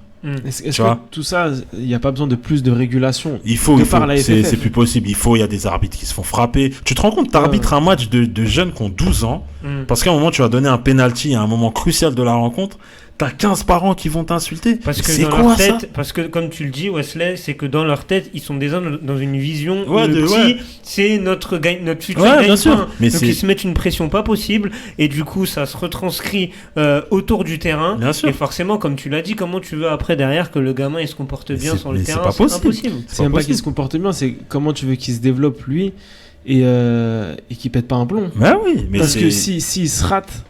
S'il rate un essai ou quoi, en fait, c'est comme s'il ratait sa vie. Parce qu'il se déçoit lui-même, mais il déçoit son père. C'est ça. Il y a une pression ses parents, qui s'opère. Et tu sais, tu vois, on parle avec beaucoup de gens qui sont hors football et ils deviennent fous quand ils entendent ça, tu vois. Moi, vraiment, limite, j'ai envie des fois de prendre des gens, de les amener en immersion un samedi matin. Tiens, je reviens à 14h. Tu vois, c'est incroyable ce qui se passe. On dirait toute la semaine, le parent, il est là, il attend samedi. Il attend. Et samedi, il lâche tout. Mais le samedi, c'est le chocolat pour le petit. Toute la semaine, il a été à l'école, les trucs, les entraînements en un. Le samedi, tu sais, le match, t'as beau dire ce que tu veux. Le match, c'est le Graal. Quand t'es footeux, le match, c'est voilà, la préparation, le vestiaire, le truc, avec les copains, tu vois. Et ces moments-là, cette insouciance-là, on vient la voler aux jeunes qui ont 10, 11, 12 ans parce que peut-être il y a le recruteur décide. Voilà, si t'es bon, tu vas partir. Faut arrêter de vouloir, même des fois, bon après voilà, chacun fait ce qu'il veut, mais faut pas surentraîner les petits. Je veux bien du supplément un peu par-ci, par-là, mais faut pas rentrer dans des trucs où, dès que le petit il a un créneau, allez, on va travailler tes contrôles, non. C'est adolescent, laisse-le, il va sortir, il va aller au ciné avec ses potes, il va truc. Il y a clairement un manque d'éducation aux parents par rapport à ça, et aussi, on parlait de la FFF, là c'est la réglementation envers les agents qui ne sont pas affiliés à la FFF, c'est-à-dire ça, souvent, ceux qui font les parents qui font faire du travail en plus à leurs enfants, c'est un agent véreux entre guillemets qui leur a conseillé de faire ça aussi. Ouais, il y a des c'est souvent le même schéma. Il y a vraiment besoin d'éducation à ça. Je pense qu'on n'en parle pas assez dans les médias traditionnels parce que si tu fais ces éducations-là sur Téléfoot, dans le CFC et dans d'autres médias, je sais pas, sur RMC par exemple à la radio, bah déjà le parent, lui qui écoute ça, peut-être qu'il va prendre conscience de certaines choses. Et si la FFF elle tape un peu du poing sur la table et qu'elle lave un peu ça, bah peut-être que ça ira mieux, mais ça sera en histoire d'année là, parce que comme c'est parti. C'est ça. Fou. Et puis plus ça avance, plus le business augmente, plus l'argent augmente, plus c'est un cercle très très. Et quand on entend de plus en plus de clubs étrangers qui en région parisienne, en banlieue, c'est n'importe quoi. Le groupe Red Bull ou les trucs comme ça. Non, c'est vrai que c'est un fléau et qu'on voit dans le foot amateur, malheureusement. C'est quand même triste. Parlons d'un truc quand même un peu plus positif. Wesley, c'est ton événement du 9 décembre. Ouais, clairement. Voilà, qui se déroulera à Paris. Est-ce que tu peux nous en parler un petit peu ? Qu'est-ce qui va se passer en fait, déjà, grande dédicace à Michael Siani, donc ancien joueur qui fait une très belle carrière, qui est aujourd'hui gérant du Code 45. En fait, de la parole aux actes, comme j'ai dit, moi la reconversion pro c'est quelque chose qui me tient à cœur.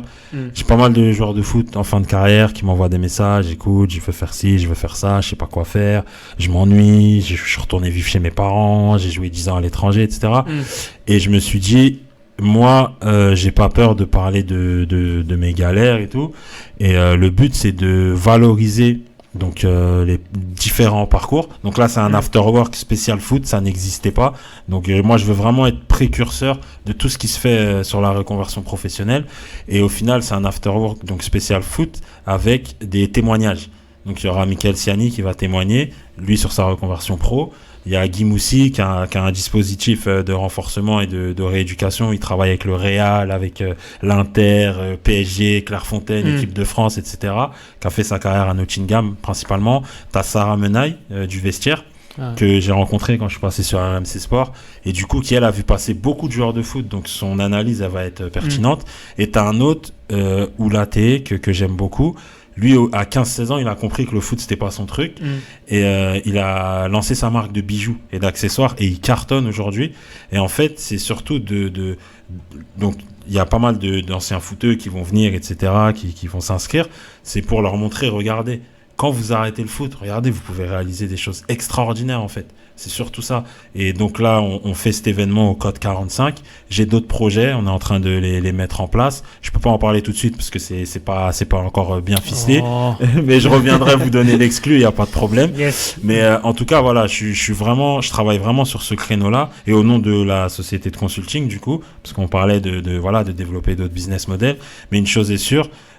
Aujourd'hui, je suis vraiment dessus sur la reconversion pro des anciens footeux et des footeux en activité parce que je pars du principe où il faut les accompagner parce que sinon on sait comment ça termine, dépression, surendettement, alcoolisme, et j'en passe et c'est triste, j'en connais beaucoup parce que tout le monde ne finit pas consultant. C'est ça, les places sont chères, et puis surtout en fait valoriser, écoute, ça dans le monde du travail, mais tu vas tout casser, ça, tu vas tout casser, regarde, t'es ponctuel, t'es rigoureux, moi je l'ai vu dans le monde du travail, réunion à 9h30, je déplace toute ma vie pour être à l'heure, les mecs 9h40, ils arrivent tranquilles, ils se posent, et dans le foot, arrive 10 minutes après un rendez-vous, et tu te fais couper la tête, et moi j'ai gardé cette exigence avec moi-même, et au final, c'est comme ça que tu peux valoriser les footeux et leur dire voilà, il y a des choses à faire, vous inquiétez pas, il y a un dispositif qui est en place, donc j'invite là les gens qui regardent à vous inscrire pour le 9 décembre, vous venez sur la page Instagram MSG Consulting et il y a du beau monde, déjà ne serait-ce que les intervenants, et puis pour les autres afters, on a déjà des intervenants qui sont bookés, donc on va faire des choses bien. En fait, tu sais, l'animation, ça rend tellement créatif qu'à un moment donné tu te dis mais attends, avec une idée, je peux tout faire. Donc maintenant, on le fait dans le business, tout simplement, tu vois. Ouais. Super événement, grosse force à vous, MSG Consulting, à toi Wesley. Merci beaucoup. Et en espérant que cet événement se passe au mieux. Merci de toute façon, on se tient au courant par rapport à ça. Juste Wesley, pour terminer cet entretien, ton regard rapidement sur la saison de foot là, 2021-2022 en tant que suiveur. Là, je ne parle pas en tant que ta casquette. Là, non, franchement, t'as vu, on a subi des stades vides. Tu vois, l'année dernière avec le Covid et tout. Donc là, ce que j'apprécie, et tu le vois vu que je fais un peu consultant aussi, mais donc je regarde beaucoup de matchs, je vais dans beaucoup de stades, et ce que j'apprécie déjà, c'est la communion qu'il y a entre les joueurs et les supporters. On sent que les joueurs ça leur a manqué, les supporters ça leur a manqué. Bon, il y a eu des débordements, ça faut dénoncer. Franchement, faut que les gens ils se calment et qui respectent un peu les joueurs. Et non, je trouve qu'il y a de bonnes choses, même la Ligue 1, tu vois, la Ligue 1, je trouve qu'elle est passionnante, il y a des bons matchs. J'ai jamais vu ça. Voilà, il y a des oppositions de style, il y a des coachs qui ont des vraies identités de jeu. Donc voilà, la Ligue 1 s'est rendue attractive. Après, je pense que tout le monde attendait le retour de Benzema aussi. Je pense que l'équipe de France, elle est sur quelque chose de bien. Il y a eu la saga Mbappé cet été, il va au Real, il y va pas. Gros respect à lui parce que malgré tout, il aurait pu se comporter différemment, mais il est resté très pro. Après la com, on n'aime pas, mais moi c'est le terrain qui parle. Aujourd'hui, ce qu'il fait sur le terrain, c'est incroyable. Donc je pense que c'est une belle année de football. C'est vraiment une belle année de football. On est content. Bon, des fois, il y a peut-être un peu trop de matchs, on est un peu perdu. Mais c'est une belle année de football. Je trouve que. T'es supporter d'une équipe en particulier? Moi, je suis supporter à Newcastle, forcément. Les Saoudiens, ils les ont rachetés, donc c'est cool. Voilà. Attention à pas descendre. Voilà, attention, c'est ça. Mais step by step. Mais les supporters, ils sont lucides. Tout le monde est lucide là-bas. Ah ouais? Mais tout le monde dit, on va pas finir premier, donc on construit petit à petit. Mais voilà, de manière générale, parce que c'est un sujet qui est long, mais le temps tourne. Très satisfait de ce qui se fait dans le football actuellement Et voilà, puis pareil, une première ligue surexcitante, tu vois. Puis là, Xavi qui re-signe au Barça, qu'est-ce qu'il va faire, comment, avec quels moyens. Enfin, il y a matière. Il y a des choses. Il y a des choses. Puis il y a le Ballon d'Or qui arrive là, donc on attend. 29 novembre. Bah, écoute, pour le Ballon d'Or. Tu passes au Parc des Princes, je pense que tu assisteras à la cérémonie avec Messi qui soulèvera le Ballon d'Or. T'as une info ou c'est un pronostic? J'ai ma liste. T'as ta liste. D'accord. Riyad toujours. Léo est un ami. Léo est un ami, d'accord. T'as son numéro perso. T'as confirmé l'info. Okay. D'accord, excuse-moi. En tout cas, voilà, belle année de football. Mais merci en tout cas, parce que là on est sur la fin. Ouais. Merci beaucoup. Longue vie à votre média. Et tu sais, voilà, forcément, via ce que j'ai fait, je suis beaucoup sollicité et tout. Mais ça me fait vraiment plaisir de faire ça avec vous. Et voilà, de donner de la force à des gens qui travaillent bien. C'est important. Et voilà, si à un moment donné vous avez besoin à nouveau, ça vous me trouver. Il n'y a aucun problème. T'es à la maison, Wesley, ici. Il n'y a aucun problème. T'es à la maison et merci pour ta venue. Ponctuelle, comme tu l'as dit. C'est il important. est venu à l'heure. Et je crois que c'est la première fois qu'on commence une émission en avance. Non, et je sais pas, alors j'ai pas le truc. S'il y en a par rapport à ceux qui ont suivi et ceux qui regarderont, merci. Parce que moi, quand je prends la parole, je tiens à être pertinent. Parce que je pars du principe où quand les gens ils t'accordent du temps, à travers une émission, ceci, cela, tu dois les respecter. Donc à chaque fois que j'interviens dans différents médias et tout, c'est pour essayer de dire des choses assez sensées pour rendre tout simplement aux gens qui prennent le temps de nous suivre. Très belle mentalité, Wesley. Et encore une fois, merci pour ta venue. Grosse force à toi pour tout ce que tu entreprends. Merci beaucoup. Continue à te régaler dans les stades de Ligue 1. Merci. merci.